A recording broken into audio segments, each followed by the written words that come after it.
Halo semuanya, perkenalkan nama saya Ariel Agus Pratama. Di sini saya akan menjelaskan terkait pembagian kewenangan sumber-sumber keuangan pemerintahan. Yang dimana di sini saya akan menjelaskan terkait pengelolaan kewenangan sumber-sumber keuangan pemerintahan.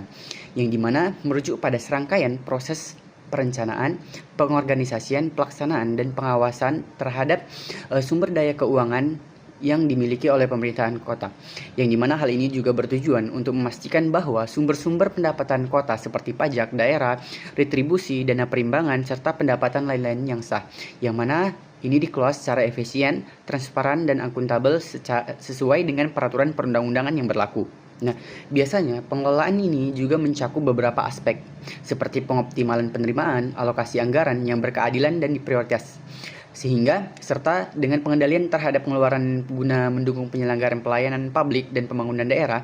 Maka dalam konteks ini pemerintahan kota memiliki kewenangan untuk merancang kebijakan fiskal daerah, yang mana menetapkan tarif pajak dan retribusi serta mengelola aset dan sumber pendanaan lainnya dengan tetap mengacu pada prinsip-prinsip tata kelola keuangan yang baik atau good governance.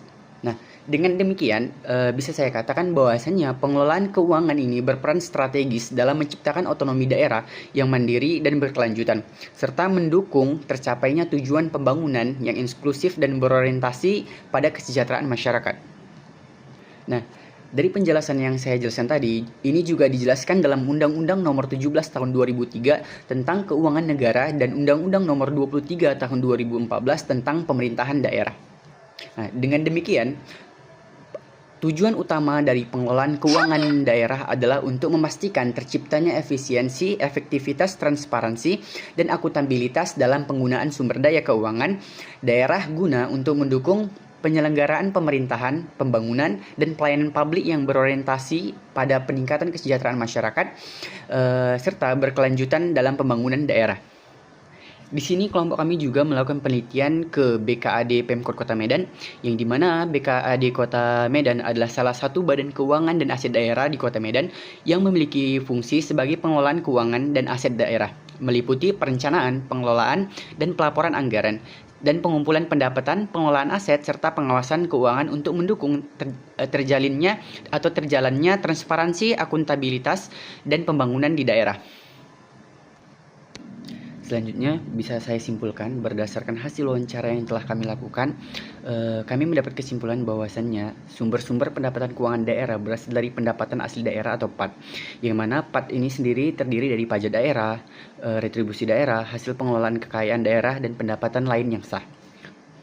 Nah, di sini juga ada DAU, yang dimana DAU adalah uang yang diberikan oleh pemerintah pusat untuk pemerintahan daerah yang bersifat umum dan tidak ditunjukkan untuk hal tertentu. Nah, tujuan DAU sendiri adalah untuk membantu pemerataan keuangan antara daerah sehingga tempat-tempat yang berpendapatan rendah tetap bisa memberikan pelayanan publik yang baik untuk masyarakat. Besarnya DAU ditentukan berdasarkan kebutuhan dan kemampuan keuangan daerah dengan mempertimbangkan jumlah penduduk dan tingkat kemiskinan di daerah tertentu. Nah, di mana DAU juga tidak harus digunakan untuk kegiatan tertentu sehingga bisa lebih fleksibel.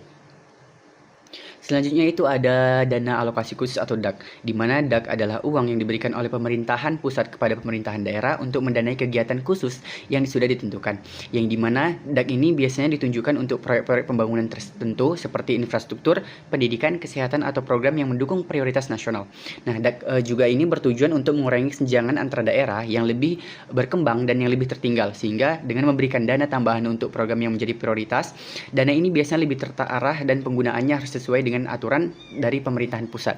Nah, sejalan dengan itu, ternyata BKAD Kota Medan dalam menjaga transparansi dan akuntabilitasnya, ternyata pembagian kewenangan Pemkot Medan berdasarkan hasil dari narasumber yang kami wawancarai, ternyata mereka memiliki website khusus dalam transparansi terkait keuangan daerah, yang dimana mereka juga memaparkan pengelolaan keuangan di Kota Medan pada website Pemko, yaitu Medan Co.id, tentang transparansi pemerintahan mulai dari APBD, PAPBD, dan semua pengeluaran dinas-dinas di pemerintahan Kota Medan hingga ke kecamatan. Mungkin ini yang bisa saya sampaikan, lebih dan kurang saya mohon maaf. Terima kasih.